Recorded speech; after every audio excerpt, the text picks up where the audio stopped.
시편 96편.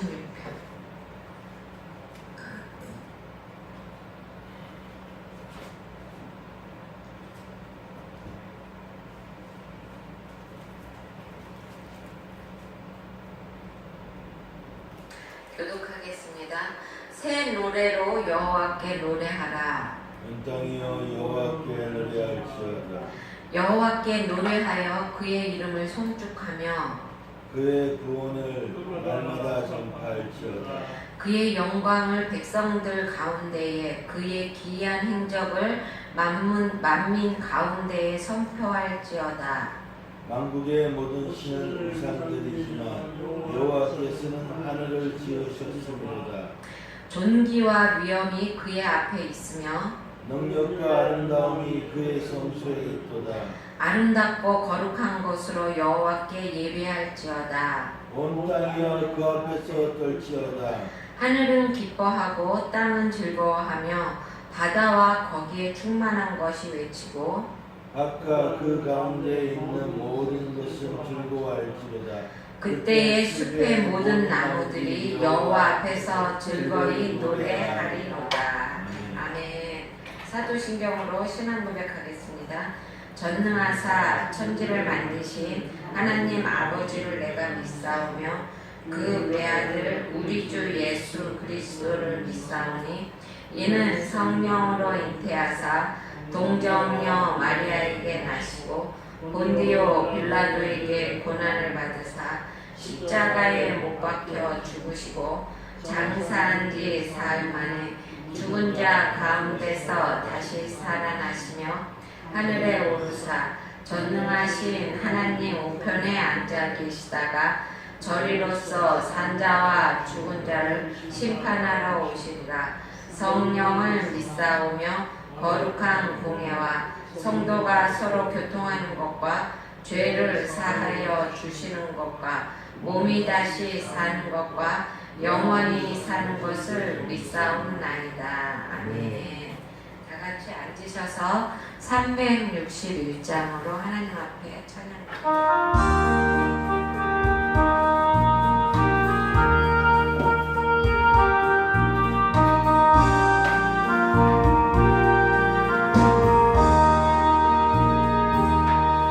그의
모든 것을 우리가 한줄도 알았었습니다. 하나님 주님께서 하나님 영혼도 보내주신 건데 하나님 우리가 한 것으로 착각하고 하나님 아버지 그것을 가지고 속상했습니다. 하나님 용서하여 주시기 원합니다. 하나님 아버지 저희들이 언제나 하나님 주님 앞에 바로 서기를 원합니다. 하나님 아버지 우리의 모든 것을 내려놓고 하나님 아버지 주님만을 맞이하고 주님만을 의지할 수 있게 하여 주시기 원합니다. 하나님 우리의 부패한 마음과 하나님 아버지 죄스러운 마음을 용서하여 주시옵고 주님의 사랑과 은혜 가운데 다시 한번 일어설 수 있는 하나님 우리가 되게 하여 주시기 원합니다. 사랑이 많으신 하나님 아버지 하나님 저희들이 하나님 주님의 은혜 가운데 하나님 아버지 오늘날까지 왔습니다. 하나님 차고 넘치는 교회를 일으켜 세워주시고 또한 하나님 지금까지 지켜주셨음에 감사합니다. 하나님 앞으로도 주님이 이끌어 주시리라 믿습니다. 앞으로도 주님께서 함께하여 주시리라 믿습니다. 하나님 아버지 이 우리 교회에 많은 영혼들이 가득 차기를 원합니다. 또한 하나님 아버지 이곳에 하나님 아버지 많은 사람들이 하나님 와서 축복을 받고 또한 주님을 만나게 해주시기 원합니다. 하나님 아버지 그들이 주님을 알고 또한 하나님 아버지 주님과 함께 성장해 갈 수 있게 하여 주시기 원합니다. 하나님 감사합니다. 하나님 아버지 우리 성도들 하나님 앞에도 잊지 않고 보내주시고 또한 하나님 주님의 은혜 가운데 하나님 아버지 저희들이 하나님 아버지 일어날 수 있게 해주시니 감사합니다. 하나님 이 나라의 민족을 지켜주시고 또한 우리 교회를 붙들어 주시길 원합니다. 하나님 주님이 도와주시고 함께 해주실 걸 믿습니다. 인도하여 주실 걸 믿습니다. 하나님 오늘 예배 가운데 하나님 아버지 종의 입술을 주님 주관하여 주시옵고 하나님 함께하여 주시길 원합니다. 하나님 그리하여 주님 앞에 온전히 은혜 받고 하나님 주님의 말씀을 깨달을 수 있는 저희가 될 수 있도록 도와주시고 함께해 주시길 원하며 예수님의 이름으로 기도드렸습니다. 아멘.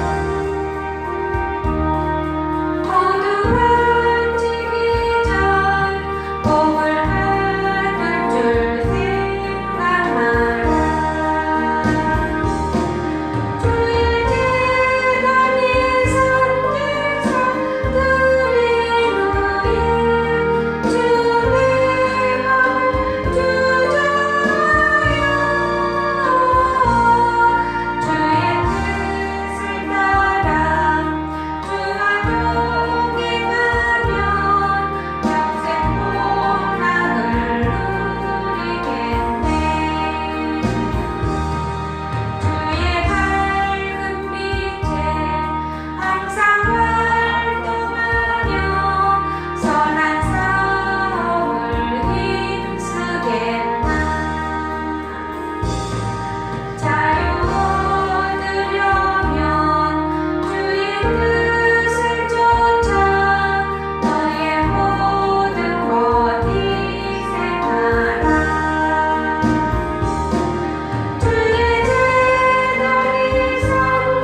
요한복음 11장.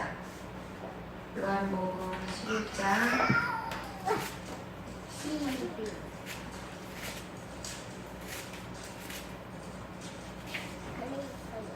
17절부터 44절까지 오늘 좀 길어요. 같이 교독하겠습니다. 165페이지입니다. 빨간 쪽으로 가주시고.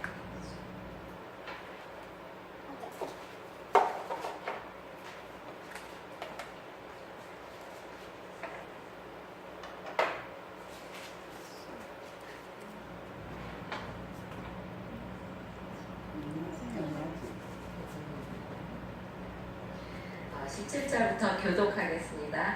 예수께서 와서 보시니 나사로가 무덤에 있은지 이미 나으리라. 요한이는 예루살렘에서 가깝기가 한 5리쯤 되매 많은 유대인이 마르다와 마리아에게 그 오라비의 일로 위문하러 왔더니 마르다는 예수께서 오신다는 말을 듣고 본 나가 맞이하되 마리아는 집에 앉았더라. 마르다가 예수께 여짜오되 주께서 여기 계셨더라면 내 오라비가 죽지 아니하였겠나이다. 그러나 나는 이제라도 주께서 무엇인지 하나님께 구하시는 것을 하나님이 주실 줄을 아나이다. 예수께서 이르시되 내 오라비가 다시 살아나리라. 마르다가 이르되 마지막 날 구할 때에는 다시 살아날 줄을 내가 아나이다. 예수께서 이르시되 나는 부활이요 생명이니 나를 믿는 자는 죽어도 살겠고 무릇 살아서 나를 믿는 자는 영원히 죽지 아니하니 이것을 내가 믿느냐. 이르되 주여 그러하외다. 주는 그리스도시요 세상에 오시는 하나님의 아들이신 줄 내가 믿나이다. 이 말을 하고 돌아가서 가만히 그 자매 마리아를 불러 말하되 선생님이 오셔서 너를 부르신다 하니 마리아가 이 말을 듣고 급히 일어나 예수께 나아가매 예수는 아직 마을로 들어오지 아니하시고 마르다가 맞이했던 곳에 그대로 계시더라. 마리아와 함께 집에 있어 위로하던 유대인들은 그가 급히 일어나 나가는 것을 보고 복하러 무덤에 가는 줄로 생각하고 따라가더니 마리아가 예수 계신 곳에 가서 배웠고 그 발 앞에 엎드려 이르되 주께서 여기 계셨더라면 내 오라버니가 죽지 아니하였겠나이다 하더라. 예수께서 그가 우는 것과 또 함께 온 유대인들이 우는 것을 보시고 심령이 비통히 여기고 불쌍히 여기사 이르시되 그를 어디다 두었느냐. 이르되 주여 와서 보옵소서 하니 예수께서 눈물을 흘리시더라. 이에 유대인들이 말하되 보라 그를 얼마나 사랑하셨는가 하며 그 중에 어떤 이는 말하되 맹인의 눈을 뜨게 한 이 사람이 그 사람은 죽지 않게 할 수 없었더냐 하더라. 이에 예수께서 다시 속으로 비통히 여기시며 무덤에 가시니 무덤이 불이라 돌로 막았거늘 예수께서 이르시되 돌을 옮겨 놓으라 하시니 그 죽은 자의 누이 마르다가 이르되 주여 죽은 지가 나흘이 되었음에 벌써 냄새가 나나이다. 예수께서 이르시되 내 말이 내가 믿으면 하나님의 영광을 보리라 하지 아니하였느냐 하시니 돌을 옮겨 놓으니 예수께서 눈을 들어 우러러 보시고 이르시되 아버지여 내 말을 들으신 것을 감사하나이다. 항상 내 말을 들으시는 줄을 내가 알았나이다. 그러나 이 말씀하옵는 것은 둘러선 우리를 위함이니 곧 아버지께서 나를 보내신 것을 그들로 믿게 하려 함이니라. 이 말씀을 하시고 큰 소리로 나사로야 나오라 부르시니 죽은 자가 수족을 배로 동인 채로 나오는데 그 얼굴은 수건에 쌓였더라. 예수께서 이르시되 풀어놓아 다니게 하라 하시니라. 아멘. 찬송가 399장 하고 난 다음에 전도사님 오셔서 기도하시겠습니다.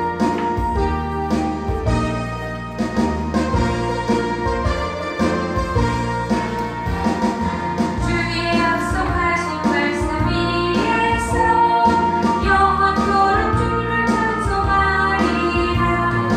소리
주셔서 하나님 이곳으로 불러주시니 너무너무 감사드립니다. 하나님 이곳으로 발걸음을 옮겨주시고 믿음으로 나올 수 있게 해주신 하나님 은혜에 감사드립니다.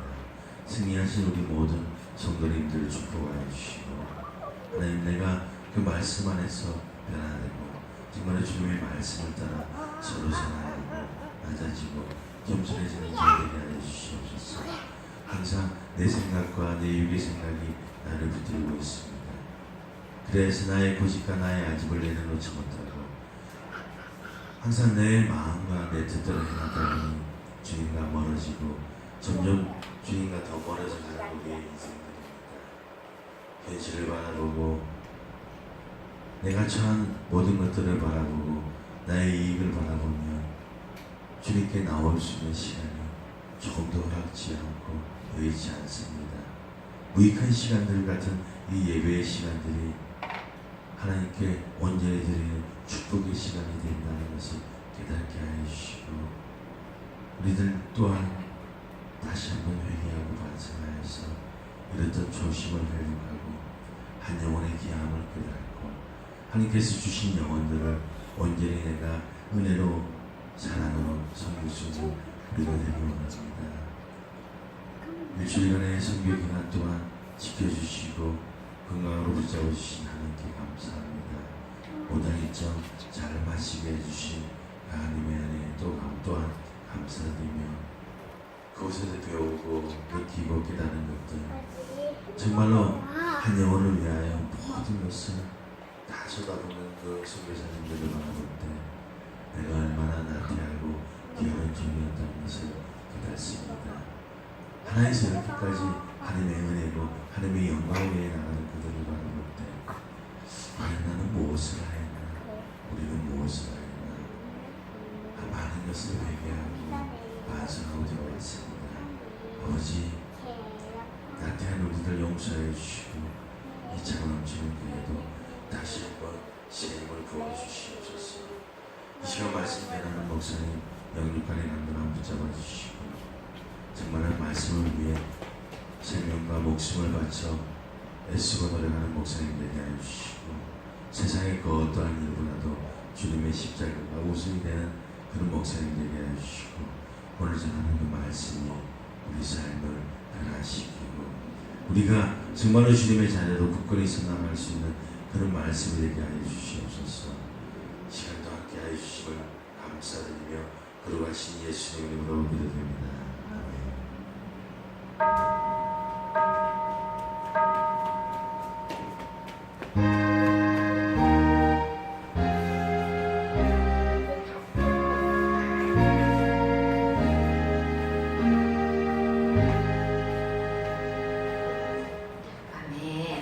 우리 앞뒤 사람과 몇 분 안 되죠? 그래도 우리 인사할까요? 승리하셨습니다. 정말 승리하셨습니다. 승리하신 분입니다. 그래도 참 감사합니다.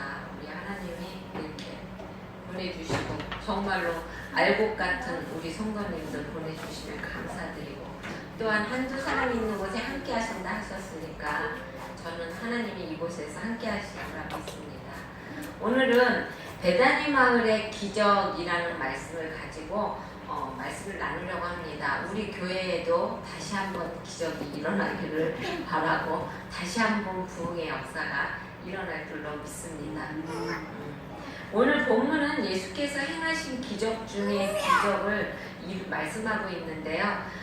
죽어서 사흘이 지난 그 나사로라는 사람이 있습니다. 그 사람을 예수께서 살리신 사건을 오늘 얘기하고 있는 것입니다. 기적이 무엇인가 라고 물어보면요, 어떤 사람들은 기적이 기적이라고 말하고 있습니다.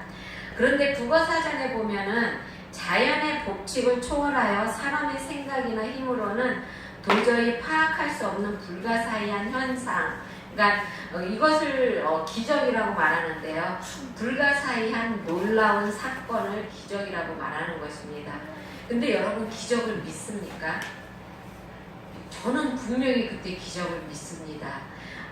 지금도 주 안에서 기적은 일어나고 있고요. 또 가나안 땅을 향하여 천국을 향하여 달려가는 그 길을 가로막는 홍해도 지금도 갈라지고 있습니다. 지금도 우리 앞을 가로막고 있는 그 홍해 같은 커다란 문제들이 지금도 갈라지고 있잖아요. 그렇죠? 우리가 알든 모르든. 그렇죠? 때로는 우리가 알게 갈라지고 또 때로는 우리가 모르게 갈라지고 있다는 것입니다. 여리고 같은 커다란 성, 우리 앞에 있는 것들 무너진다는 것이죠. 요한복음에는 예수님의 7가지 기적을 이렇게 적어놨어요. 근데 이제 첫 번째 기적이 요한복음 2장 1절에서 11절까지인데 가나의 혼인잔치에서 그 물이 포도주로 변하는 것입니다. 그러니까 가나의 혼인잔치에 갔는데 그곳에서 물이 떨어졌어요. 그랬을 때 그 어머니가 그 예수님에게 말을 합니다. 물이 떨어졌다, 술이 떨어졌다고, 포도주가 떨어졌다고. 그랬을 때 예수님께서 그 종들에게 물을 아구리까지 채우라고 그래요. 그랬을 때 그 종들이 그 물을 항아리 아구리까지 채웠을 때 그거를 떠다가 연회장에다 갖다 주어라 그랬을 때 종들이 그 말을 듣고 떠다 주었을 때 그게 포도주로 변했다는 것입니다. 그러니까 이거는 육신의 질병에, 그러니까 하나님이 생명의 근원이 되시고 기쁨의 근원이 되신다는 것을 가르쳐주기 위해서 이 말씀을 그 기적의 그 말씀을 기록하였었던 것이죠. 포도주, 그러니까 잔치자리에 포도주가 떨어지면 기쁨이 없어지는 거잖아요. 그렇죠? 그리고 요한복음 4장 46절에서 54절에 보면 관원의 아들을 고치신 기적이 일어납니다. 왕의 신하의 아들이 병이 들었는데 가버나움에 있는 예수님에게 와서 그의 병을 고쳐달라고 말합니다. 그랬을 때 예수님께서 그 사람들의 말을 듣고 그 병을 치유해 주시는 것이죠. 그러니까 이 기적은 생명의 근원이 되실 뿐 아니라 인간의 연약함과 육신의 질병과 모든 필요를 채우실 수 있는 능력을 가지고 계시는 예수님을 계시하고 계시는 것이라는 것입니다. 그리고 또 5장 2절에서 18절에 보면 38년 된 병자를 고치신 사건이 있죠. 베데스다 목가에 38년 된 병자, 그가 그 자리에서 38년 동안 일어나지 못하고 있었을 때 예수님이 그에게 일어나서 걸어가라고 말을 합니다. 그랬을 때 그 사건은 좌절과 절망에 쌓여 포기할 수밖에 없는 인생도 주님 앞에 나가면 구원을 받을 수 있다는 것을 가르쳐 주시기 위해서 그 기적을 말씀해 주신 것입니다. 그리고 또 오병이어의 기적이 6장 1절부터 13절까지 있는데요. 이거는 뭐냐면요. 그 예수님을 쫓아서 많은 사람들이 예수님의 말씀, 예수님이 막 기적을 일으키고 병 고친 자를 병든 사람을 일으켜 세우고 이러는 것을 보고 많은 사람들이 5,000명이나 되는 사람들이 예수님을 따랐습니다.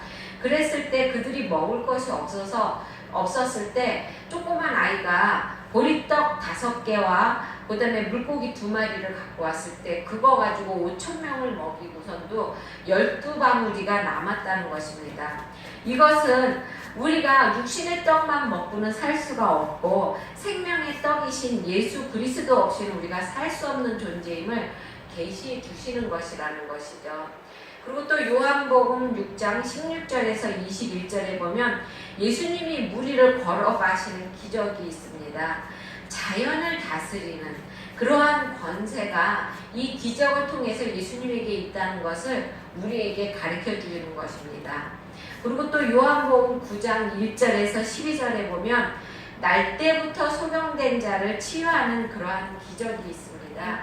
그거는 영적인, 그러니까 어두움의 길을 잃고 방황할 수밖에 없는 그러한 사람들에게 생명의 빛인 예수님께서 오셔서 우리를 그러니까 빛으로 인도하여 주신다는 것을 계시하고 있는 것입니다. 그리고 또 오늘 11장에 보면 나사로를 살린 기적인데요. 본문은 예수께서 죽은 지 사흘이나 되는 나사로를 다시 살리는 놀라운 기적을 말하고 있습니다. 그런데 재밌는 것은 유대 종교자들은 예수를 죽이기로 결정한 것이 바로 이 나사로를 살린 것을 보고 난 다음부터라는 것입니다.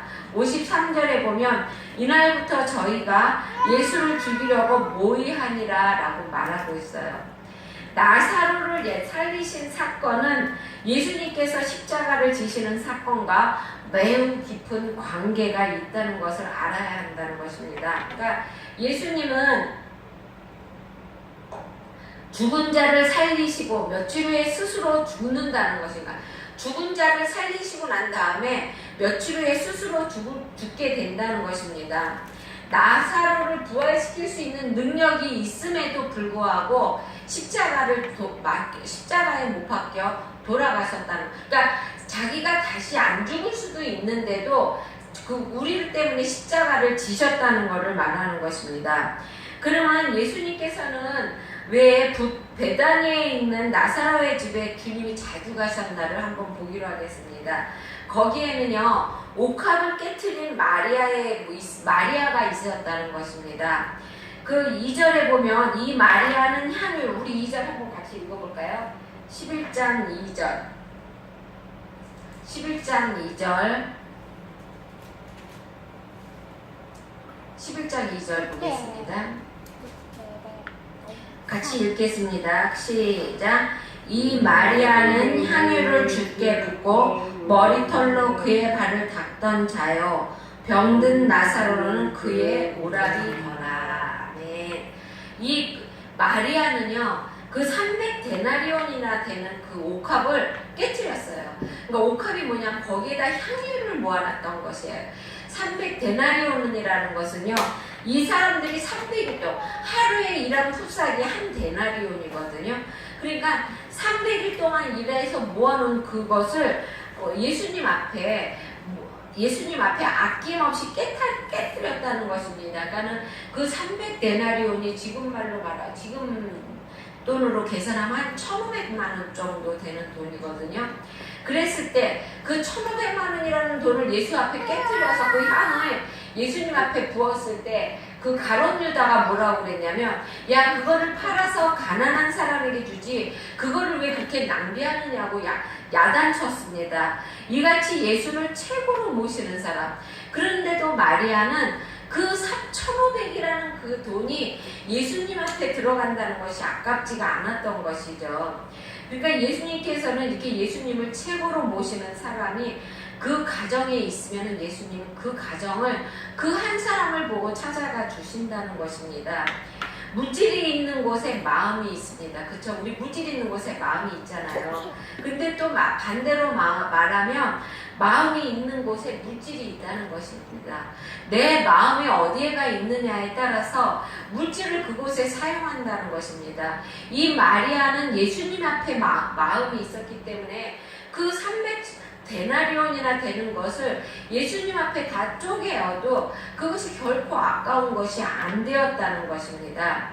하나님께서는요, 이렇게 사랑하는 한 사람이 그 가정에 있으면 그 한 사람을 보고 그 가정을 일으켜 세우고 축복해 주십니다.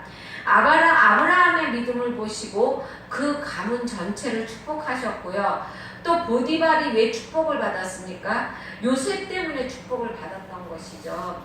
그리고 또 노아 하나를 보고 그 노아의 가정 전체 식구를 축복해 주셨고요. 라합의 가정도 마찬가지잖아요. 그렇죠? 라합 한 사람을 보고 그 가정이 다 구원을 받았잖아요. 마리아가 예수님을 최고로 여기는 마음을 가지니까 나중에 나사로가 죽었을 때 예수께서 오셔서 살려주시는 축복을 받을 수 있다는 것입니다.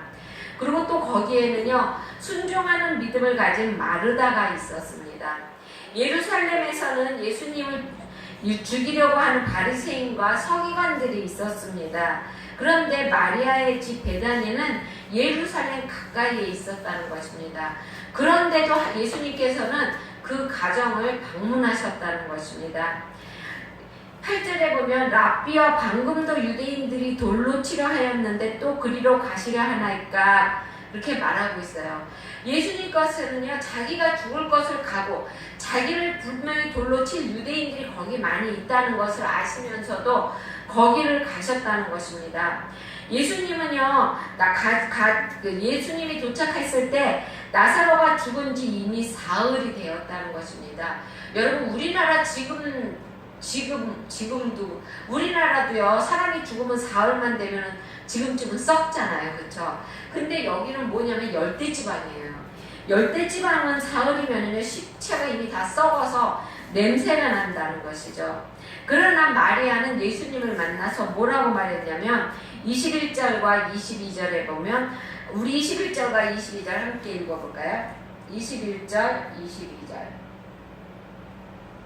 21절과 22절 함께 읽어보겠습니다. 시작. 마르다가 예수께 여짜오되, 21절, 22절. 마르다가 예수께 여짜오되 주께서 여기 계셨더라면 내 오라비가 죽지 아니하였겠나이다. 그러나 나는 이제라도 주께서 무엇이든지 하나님께 구하는 것은 하나님이 주실 줄도 믿나이다. 그러니까 이와 같이 마르다는 믿었다는 것이에요. 죽은 지 이미 사흘이 되었지만 그래도 예수님이 무엇인가 하시면 믿을 수 있다는 것이죠. 무덤에 갔을 때 예수님이 마르다에게 말했어요. 무덤을, 이스라엘은요, 우리나라처럼 흙으로 이렇게 무덤을 막는 것이 아니라 돌로 무덤을 막아놔요. 그래서 마리아 보고 뭐라 그러냐면 그 돌을 옮기라고 그랬어요. 그랬을 때 마리아가 뭐라고 말했냐면, 주여, 죽은 지 사흘이 되었다고 말했어요. 사흘이 되어서 이미 썩어서 냄새가 난다고 말을 합니다. 그런데 예수께서 뭐라고 말씀하시냐면, 네가 내 말을 믿으면 하나님의 영광을 보리라 라고 말을 합니다. 여러분이요, 하나님을 믿고 기적이 일어날 거라고 믿으면 그 기적이 그대로 나에게 일어난다는 것입니다. 이제라도 아무리 절망적인, 지금 우리의 상황이 아무리 절망적이고, 그리고 또 우리의 상황이 지금 아무리 악하다 할지라도 우리가 이 상황을, 하나님을 만나기만 하면은 얼마든지 이 상황을 극복할 수가 있다는 것입니다. 기적은 기적을 기대하는 사람에게 일어납니다. 기적을 기대하지 않는 사람은요, 믿음을, 하나님이 이거 분명히 하실 거야 라는 기적이 없는 사람, 그걸 믿지 못하는 사람에게는요, 기적이 일어날 수 없다는 것입니다. 지금 우리 교회를 하나님께서 엄청나게 축복하실 것을 저는 기대하고 있습니다. 지금은 비록 이제 오늘 우리 성도들이 많이 안 오시고, 그리고 또 이제 성도님들이 자꾸만 이런 이유 저런 이유로 지금 좀 빠지시고, 그래도 저는 믿습니다. 하나님께서는요, 지금의 우리 교회가 다가 아니라는 것을 저에게 보여주셨기 때문에 저는 그 기적을 믿습니다. 여러분, 기적을 믿고 기적을 기대해야 된다는 것입니다. 그래야만이 우리가 그 기적을 우리가 느낄 수 있고 또 우리가 맞이할 수가 있게 된다는 것입니다. 교회는 마리아와 같은 사람이 있어야 합니다. 또 마르다 같은 사람도 있어야 한다는 것이죠. 그리고 또 나사로 같은 사람도 있어야 됩니다. 12절 2절에 보면 나사로는 예수와 함께 앉은 자 중에 있더라 라고 말하고 있어요. 예수님을 위한 잔치 자리에 있다는 것입니다. 예수님께 함께 앉아 있었다는 것입니다. 앉아서 아무것도 하지 않았다고 생각할 수는 있습니다. 그러나 나사로는 죽었던 사람이 다시 예수님을 만나서 살아난 사람입니다. 그러면 기적은 어떻게 일어날까요? 기적은요, 포기하지 않을 때 일어난다는 것입니다. 마가복음 5장 35절에 보면 예수께서 회당장 아이로와 함께 말씀을 나누고 계실 때 사람들이 딸이 죽었다는 소식을 전했습니다. 그러면서 이렇게 말했습니다. 당신의 딸이 죽었으니까 이제 더 이상 예수님을 귀찮게 하지 말라고 말을 합니다. 그런데도 그때 38절에 보면 회당장은 그래도 예수님을 모시고 집으로 갔다는 것입니다. 포기하지 않았다는 것입니다. 자기의 딸이 죽었다는 소식을 들었으면 우리 딸이 죽었으니까 이제 뭐 어떻게 포기해야지 이런 것이 아니라 그래도 포기하지 않고 예수님을 집으로 모시고 가셨다는 것입니다. 그리고 또 두려워하지 말아야 된다는 것입니다. 마가복음 5장 36절에 보면 주님께서 해당장 야이로의 딸이 죽었다고 말했을 때 두려워하지 말라고 말합니다. 그렇습니다. 우리는 두려워서 떠는 사람은 아무것도 할 수가 없어요. 예수님 앞에서도 그렇고요. 우리가 어떠한 큰 문제를 닥쳤을 때 그 문제 앞에서 두려워서 떨면은요, 문제 앞에서 우리가 문제에 지면은 안 된다는 것입니다. 그리고 담대함이 있을 때 그런 사람에게는 기적이 일어난다는 것입니다. 그리고 또 믿어야 기적이 일어난다는 것입니다. 주님께서 또 야이로에게 말씀하기를 뭐라고 하셨냐면 믿기만 하라고 말씀하셨습니다. 사복음서에 보면은 믿으라는 말을 헤아릴 수 없이 많이 있습니다. 그런데 주님은 그 믿으라는 말씀을 강조할 때 두 가지 믿음의 장애물을 극복하라고 하시는데요. 첫 번째는 뭐냐면 두려워하지 말고 믿으라는 것입니다.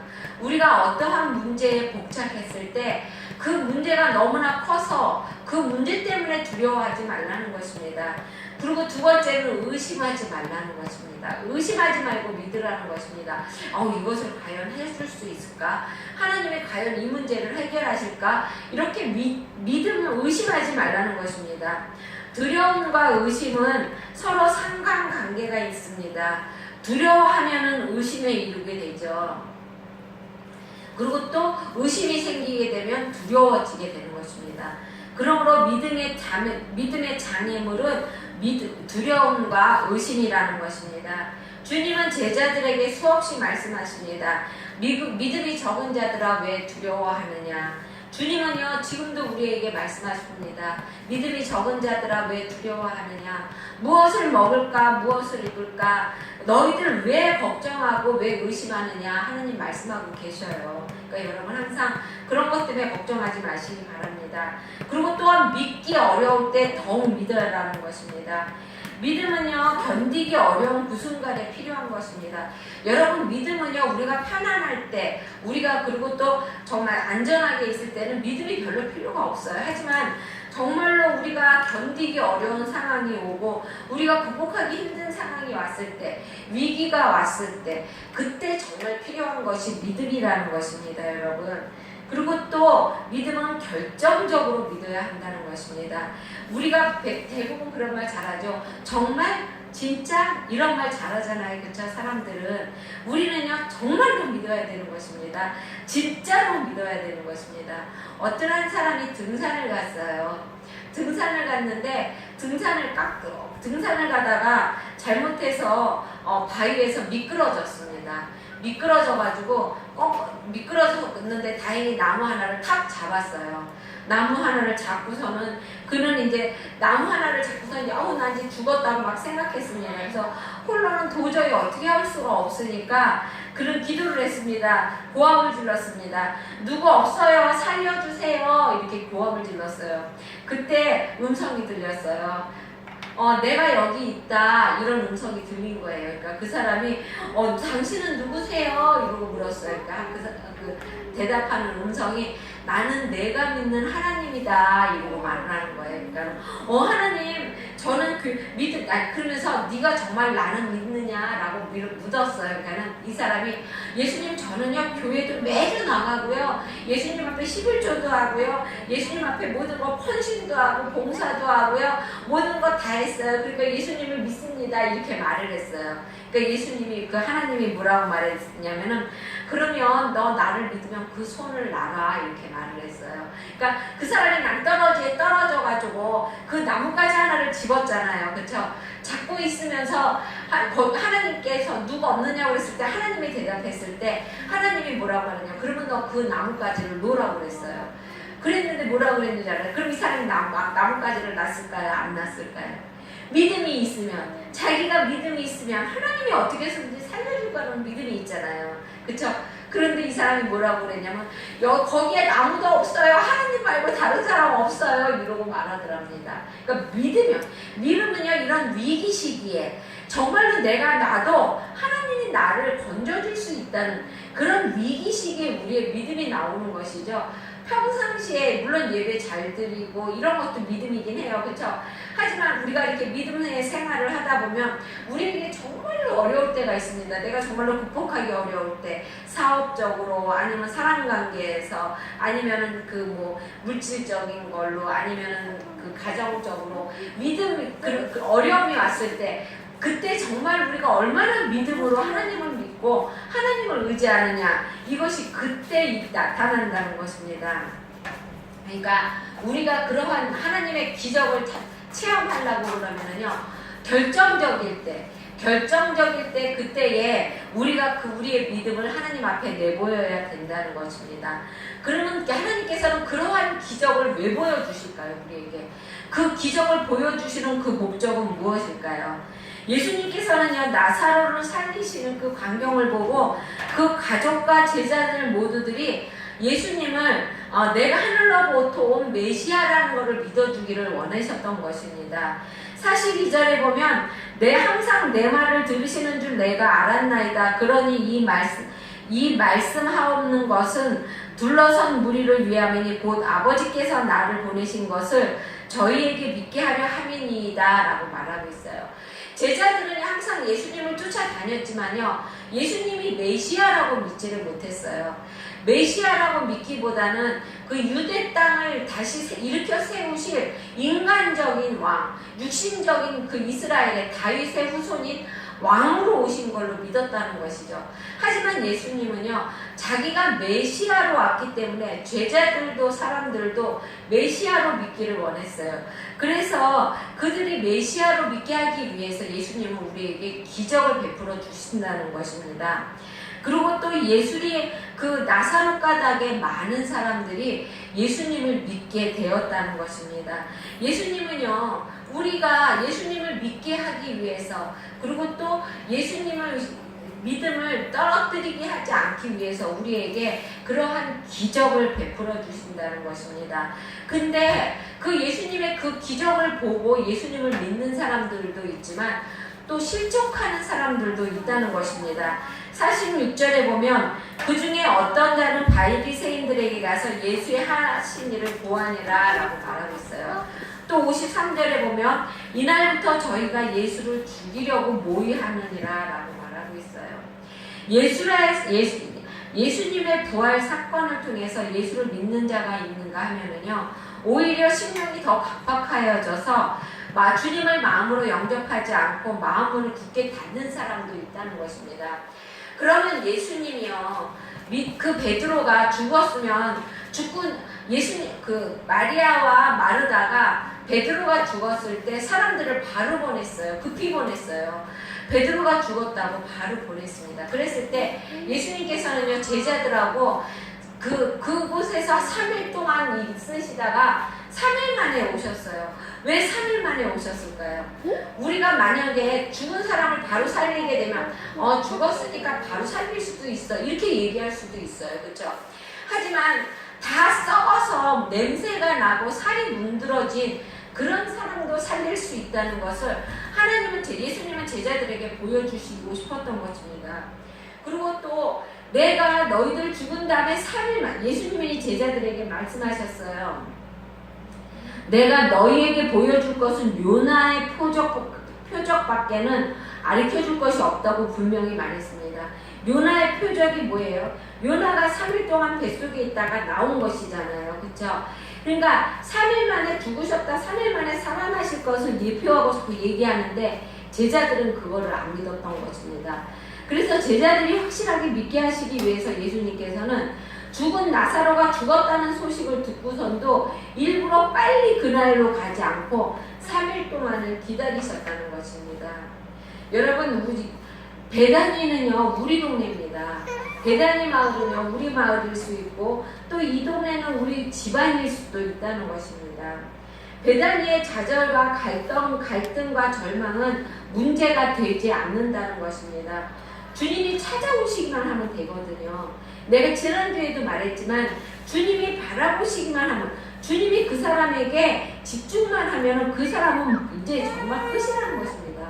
정말 그 사람의 생활은, 그 사람의 인상은 그곳으로부터 정말로 360도 회전한다. 360도면 제자인가요?